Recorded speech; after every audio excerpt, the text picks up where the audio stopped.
സംസ്ഥാന വിനോദസഞ്ചാര മേഖലയ്ക്കായി കൊച്ചിക്കാലിൽ ഇറങ്ങിയ സീപ്ലെയിൻ ഏത്? De Havilland Canada. De Havilland Canada എന്താണ്? സംസ്ഥാന വിനോദസഞ്ചാര മേഖലയ്ക്കായി കൊച്ചിക്കാലിൽ ഇറങ്ങിയ സീപ്ലെയിനാണ് ഡി ഹാവിലൻഡ് കാനഡ. മാലിദ്വീപിലെ മാതൃകയിൽ സീപ്ലെയിൻ സംവിധാനം നടപ്പാക്കാൻ പോകുന്ന സംസ്ഥാനമാണ് കേരളം. കേരളമാണ് മാലിദ്വീപിലെ മാതൃകയിൽ സീപ്ലെയിൻ സംവിധാനം നടപ്പാക്കാൻ പോകുന്ന സംസ്ഥാനം. രാജ്യത്തെ ആദ്യ സമ്പൂർണ്ണ സൗരോർജ്ജ ഡയറി ഏതാണ്? എറണാകുളം മിൽമ. എറണാകുളം മിൽമയാണ് രാജ്യത്തെ ആദ്യത്തെ സമ്പൂർണ്ണ സൗരോർജ്ജ ഡയറി. 2024 ബുക്കർ പ്രൈസ് നേടിയത് ആരാണ്? Samantha Harvey. സമന്ത ഹാർവിയുടെ സയൻസ് ഫിക്ഷൻ നോവലായ ഓർബിറ്റലിനാണ് ബുക്കർ പ്രൈസ് ലഭിച്ചത്. 2024 ബുക്കർ പ്രൈസ് സമന്ത ഹാർവിയുടെ സയൻസ് ഫിക്ഷൻ നോവലായ ഓർബിറ്റലിന്. ഓസ്കാറിലേക്കുള്ള ഇന്ത്യയുടെ ഔദ്യോഗിക എൻട്രി ഏത്? Lost ladies. ഓസ്കാറിലേക്കുള്ള ഇന്ത്യയുടെ ഔദ്യോഗിക എൻട്രിയാണ് ലോസ്റ്റ് ലേഡീസ്. ലാപ്പത്ത ലേഡീസ് എന്നായിരുന്നു. ലാപ്പത്ത എന്ന വാക്ക് മാറ്റി പകരം ലോസ്റ്റ് എന്ന വാക്ക് ഉപയോഗിച്ചതിനെ തുടർന്നാണ് ഈ മാറ്റം. കിരൺ റാവു ആണ് സംവിധായകൻ. ഓസ്കാറിലേക്കുള്ള ഇന്ത്യയുടെ ഔദ്യോഗിക എൻട്രിയാണ് ലോസ്റ്റ് ലേഡീസ്. സംവിധായകൻ കിരൺ റാവു. 29ാമത് UN കാലാവസ്ഥാ ഉച്ചകോടി അതായത് COP29 വേദി എവിടെയാണ്? അസർബൈജാൻ. ബാക്കു അസർബൈജാനിലാണ് 29ാമത് UN കാലാവസ്ഥാ ഉച്ചകോടിയുടെ വേദി. 28ാമത് UN കാലാവസ്ഥാ ഉച്ചകോടി വേദി എവിടെയായിരുന്നു? ദുബായ്. 28ാമത് കാലാവസ്ഥാ ഉച്ചകോടി ദുബായിലും 29ാമത് ബാക്കു അസർബൈജാൻ. എത്രാമത് അന്താരാഷ്ട്ര ചലച്ചിത്രോത്സവമാണ് ഗോവയിൽ നടക്കുന്നത്? 55ാമത് അന്താരാഷ്ട്ര ചലച്ചിത്രോത്സവമാണ് ഗോവയിൽ വെച്ച് നടക്കുന്നത്. 55ാമത് അന്താരാഷ്ട്ര ചലച്ചിത്രമേളയുടെ ഫെസ്റ്റിവൽ ഡയറക്ടറായി നിയമിതനായത് ആരാണ്? ശേഖർ കപൂർ. 55ാമത് അന്താരാഷ്ട്ര ചലച്ചിത്രോത്സവത്തിലെ ഫെസ്റ്റിവൽ ഡയറക്ടറായി നിയമിതനായത് ആരാണ്? ശേഖർ കപൂറാണ്. മേളയിലെ ഉദ്ഘാടന ചിത്രമാണ് ബെറ്റർ മാൻ. ബെറ്റർ മാൻ ആണ് മേളയിലെ ഉദ്ഘാടന ചിത്രം. Festival director Shekhar കപൂറാണ്.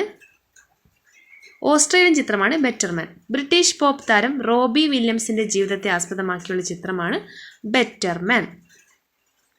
55ാമത് അന്താരാഷ്ട്ര ചലച്ചിത്രമേളയുടെ ഉദ്ഘാടന ചിത്രമാണ് ബെറ്റർ മാൻ. ഓസ്ട്രേലിയൻ ചിത്രമാണ് ബെറ്റർ മാൻ. ബ്രിട്ടീഷ് പോപ്പ് താരം റോബി വില്യംസിൻ്റെ ജീവിതത്തെ ആസ്പദമാക്കിയുള്ള ചിത്രമാണ് ബെറ്റർ മാൻ. ഈ വർഷത്തെ സത്യജിത് റായ് പുരസ്കാരം ലഭിച്ചത് ആർക്ക്? Philip Noel. ഈ വർഷത്തെ സത്യജിത് റായ് പുരസ്കാരം ആർക്കാണ്? Philip Noel.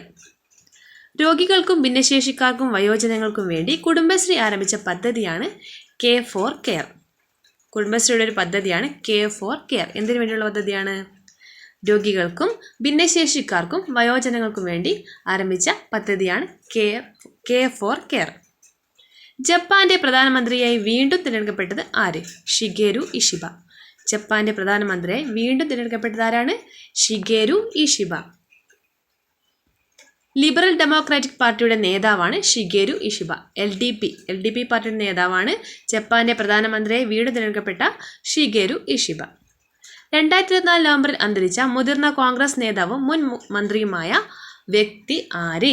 2024 നവംബറിൽ അന്തരിച്ച മുതിർന്ന കോൺഗ്രസ് നേതാവും മുൻ മന്ത്രിയുമായ വ്യക്തിയാണ് MT പത്മ. ഫ്ലിപ്കാർട്ടിലെ ഉൽപ്പന്നങ്ങൾക്ക് ആർട്ടിഫിഷ്യൽ ഇൻ്റലിജൻസിൻ്റെ സഹായത്തോടെ പേഴ്സണലൈസ്ഡ് വീഡിയോകൾ സൃഷ്ടിക്കാൻ മലയാളികൾ സൃഷ്ടിച്ച സ്റ്റാർട്ടപ്പാണ് സ്റ്റോറി ബ്രെയിൻ. എന്താണ് സ്റ്റോറി ബ്രെയിൻ? മലയാളികൾ സൃഷ്ടിച്ച സ്റ്റാർട്ടപ്പാണ്. എന്തിനു വേണ്ടി? ഫ്ലിപ്കാർട്ടിലെ ഉൽപ്പന്നങ്ങൾക്ക് ആർട്ടിഫിഷ്യൽ ഇൻ്റലിജൻസിൻ്റെ സഹായത്തോടെ പേഴ്സണലൈസ്ഡ് വീഡിയോകൾ സൃഷ്ടിക്കാൻ വേണ്ടി മലയാളികൾ സൃഷ്ടിച്ച സ്റ്റാർട്ടപ്പാണ് സ്റ്റോറി ബ്രെയിൻ. പക്ഷികളെയും ജീവജാലങ്ങളെയും ഭയപ്പെടുത്താതെ വിവരം ശേഖരിക്കാനായി രൂപകൽപ്പന ചെയ്ത ഡ്രോൺ സംവിധാനമാണ് സോബി.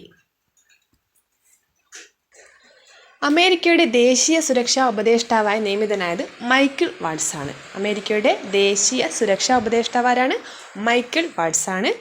വിദേശകാര്യ സെക്രട്ടറി മാർക്കോ റൂബിയോ. അമേരിക്കയുടെ ദേശീയ സുരക്ഷാ ഉപദേഷ്ടാവ് ആരാണ്? മൈക്കിൾ വാട്സും വിദേശകാര്യ സെക്രട്ടറി മാർക്കോ റൂബിയോ. സംസ്ഥാന വിനോദസഞ്ചാര മേഖലയ്ക്കായി കൊച്ചിക്കാലിൽ ഇറങ്ങിയ സീപ്ലെയിനാണ് ഡി ഹാവിലൻഡ് കാനഡ. മാലിദ്വീപിലെ മാതൃകയിൽ സീപ്ലെയിൻ സംവിധാനം നടപ്പാക്കാൻ പോകുന്ന സംസ്ഥാനമാണ് കേരളം. രാജ്യത്തെ ആദ്യ സമ്പൂർണ്ണ സൗരോർജ്ജ ഡയറിയാണ് എറണാകുളം മിൽമ. 2024 ബുക്കർ പ്രൈസ് നേടിയത് സാമന്ത ഹാർവിയാണ്. സയൻസ് ഫിക്ഷൻ നോവലായ ഓർബിറ്റലിനാണ്. ഓസ്കാറിലേക്കുള്ള ഇന്ത്യയുടെ ഔദ്യോഗിക എൻട്രിയാണ് ലോസ്റ്റ് ലേഡീസ്. കിരൺ റാവു സംവിധായകൻ. 29ാമത് UN കാലാവസ്ഥാ ഉച്ചകോടി വേദി ബാക്കു, അസർബൈജാൻ. എത്രാമത് അന്താരാഷ്ട്ര ചലച്ചിത്രോത്സവമാണ് ഗോവയിൽ നടക്കുന്നത്? 55ാമത്. Festival director Shekhar Kapoor. മേളയിലെ ഉദ്ഘാടന ചിത്രം ബെറ്റർമാൻ. ഈ വർഷത്തെ സത്യജിത് റേ പുരസ്കാരം ലഭിച്ചത് ഫിലിപ്പ് നോയലിനാണ്. രോഗികൾക്കും ഭിന്നശേഷിക്കാർക്കും വയോജനങ്ങൾക്കും വേണ്ടി കുടുംബശ്രീ ആരംഭിച്ച പദ്ധതിയാണ് കെ ഫോർ കെയർ. ജപ്പാന്റെ പ്രധാനമന്ത്രി വീണ്ടും തിരഞ്ഞെടുക്കപ്പെട്ടത് ഷിഗേരു ഇഷിബ. 2024 നവംബറിൽ അന്തരിച്ച മുതിർന്ന കോൺഗ്രസ് നേതാവും മുൻ മന്ത്രിയുമായ വ്യക്തിയാണ് MT പത്മ. ഫ്ലിപ്കാർട്ടിലെ ഉൽപ്പന്നങ്ങൾക്ക് ആർട്ടിഫിഷ്യൽ ഇൻ്റലിജൻസിൻ്റെ സഹായത്തോടെ പേഴ്സണലൈസ്ഡ് വീഡിയോകൾ സൃഷ്ടിക്കാൻ മലയാളികൾ സൃഷ്ടിച്ച സ്റ്റാർട്ടപ്പാണ് സ്റ്റോറി ബ്രെയിൻ. പക്ഷികളെയും ജീവജാലങ്ങളെയും ഭയപ്പെടുത്താതെ വിവരം ശേഖരിക്കാനായി രൂപകൽപ്പന ചെയ്ത ഡ്രോൺ സംവിധാനമാണ് സോബി. അമേരിക്കയുടെ ദേശീയ സുരക്ഷാ ഉപദേഷ്ടാവ് മൈക്കിൾ വാട്സും വിദേശകാര്യ സെക്രട്ടറി മാർക്കോ റൂബിയോയുമാണ്. Okay, thank U.